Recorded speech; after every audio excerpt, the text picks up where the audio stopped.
The German artist depicted in his painting that death was omnipresent and hidden in plain sight, similar to real life. The Ambassadors by Hans Holbein would appear to be a typical 16th century portrait, if not for an indistinguishable shape in the foreground.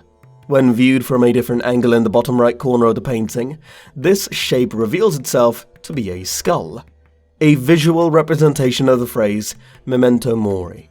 However, while being aware of death can help you make better decisions in life, it can also cause you to lose sight of the world around you.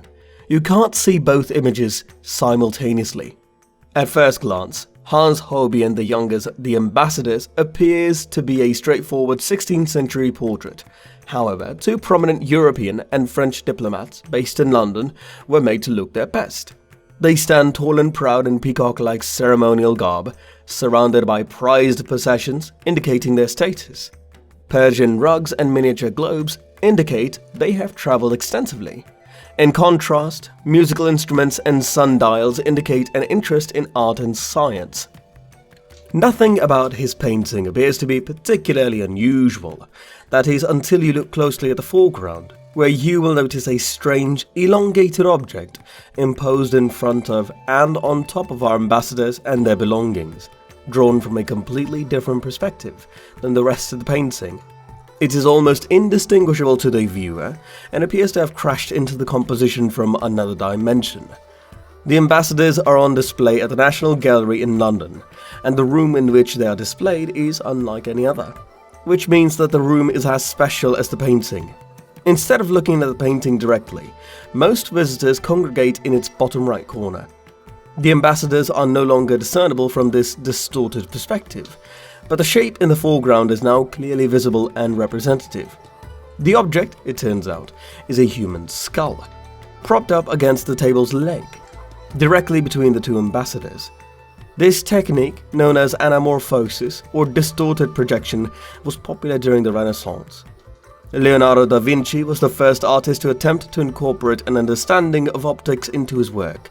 The resulting images were enticing blends of artistic ability and scientific knowledge, inspiring future generations of painters. Hans Holbein and Memento Mori. What interested Hans Holbein about anamorphism was not the technique's underlying scientific principles, but the meaning it acquired when used in this way on this specific painting. While Holbein's life was sandwiched between the end of the Renaissance and the beginning of the scientific revolution, religious beliefs of both the Protestant and the Catholic varieties still wielded considerable power over the Germanic art institutions of which he was a member. One of these beliefs was the infamous phrase Memento Mori, meaning, remember that you die. Despite its Greek antiquity, the saying evolved alongside the Christian faith, whose teachings it's summarized. Monks and Bible scholars popularized the phrase in the belief that being aware of your own impending doom would cause you to behave better, because status, money, and power cannot be taken with you when you die. The pursuits that lead to the fulfillment of these earthly desires should be avoided. The skull in The Ambassadors is a visualization of the Memento Mori saying. Hans Holbein had painted death as it appeared in reality, obscured but omnipresent. But just as death can surprise us when we least expect it, we fail to notice the skull in the painting, although it is right in front of us. Only after we become aware of its presence do we begin to adjust our vision and reconsider what we previously saw. The painting has taken on a completely new meaning as a result of this process. First and foremost, the presence of the skull reframes our perceptions of the ambassadors and their finery. Two new interpretations of the image have already emerged. On the one hand, the ambassadors are made to appear unsympathetic in their peacock-like ceremonial garb, posing next to their possessions, as if their minds are set on wealth and influence rather than what is truly important. But on the other hand, one could argue that some of these pursuits, such as their love of the arts and sciences, drive death and their fear of it. Given that one of Holbein's sitter's personal mottos was Memento Mori, the second interpretation might seem more appropriate for some people. Rather than forgetting their own mortality, the ambassadors remain aware of its impending arrival. The realization humbles them and causes them to reconsider their priorities. Simultaneously, death is reduced from a looming threat to what appears to be a stain on the window, or in the eyes of modern audiences, a smudge on the lens. The skull, as painted by Hans Holbein, says much about our relationship with death. However, while the ambassadors and the skull can be seen from different perspectives, neither image can be seen simultaneously. This means that while being aware of death can be beneficial, it can also cause us to lose sight of life as it unfolds around us. It's unclear whether Holbein intended to give Memento Mori a critical spin. Still, it demonstrates the numerous perspectives on this incredible painting. Let us talk about the potential theories surrounding the painting. Allegorical content. Although the ambassador's painting is recognized as a portrait, it contains profound allegorical content. The painting by Holbein reflects secular, humanistic principles. Such principles were prevalent throughout the Renaissance period. Holbein's images, on the other hand, are rather unusual. People in this portrait blend in with the world of objects around them. In addition to external harmony, Holbein creates internal harmony by depicting the ambassadors and bishops' calm and balanced faces. The painting's compositional diversity is critical because the objects are central to the picture and describe characters by emphasizing their lifestyle and area of interest. It turns out that the painting's main sense picture element is still life.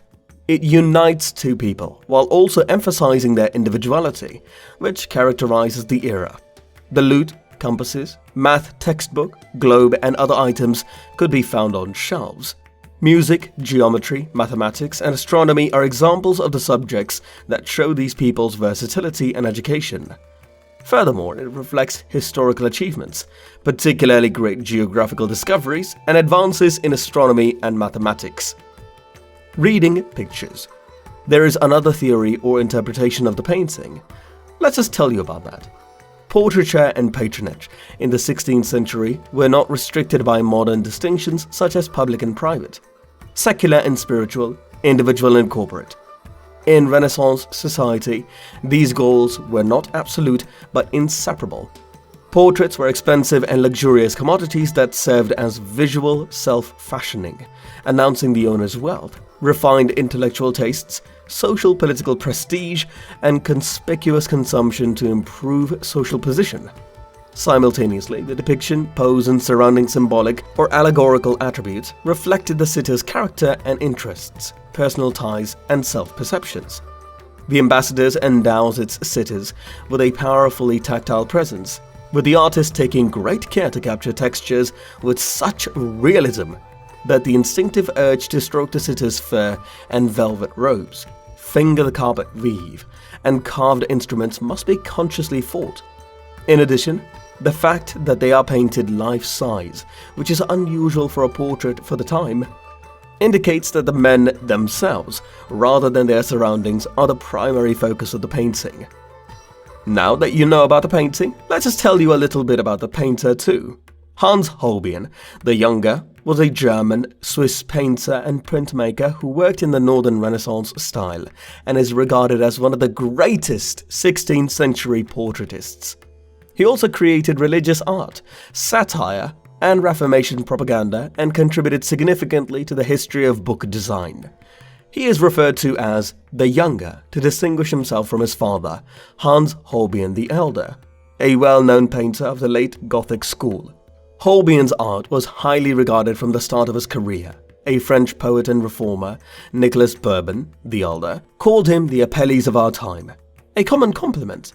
However, Holbein has also been described as a great one-off in art history because he did not establish a school. Some of his work was lost after his death, but much was collected, and by the 19th century, he was regarded as one of the great portrait masters. Holbein's art has been dubbed realist because he drew and painted with uncommon precision. His portraits were renowned for their likeness at the time, and many famous figures of his day, such as Erasmus and more, are depicted today through his eyes. He was never satisfied with outward appearance. Instead, he embedded layers of symbolism, illusion, and paradox in his art, which has remained a source of fascination for scholars. his portraiture remains unrivaled for sureness and economy of statement, penetration into character, and a combined richness and purity of style, according to art historian Ellis Waterhouse. What do you think of this impossible mind game painting? Comment below and subscribe for more.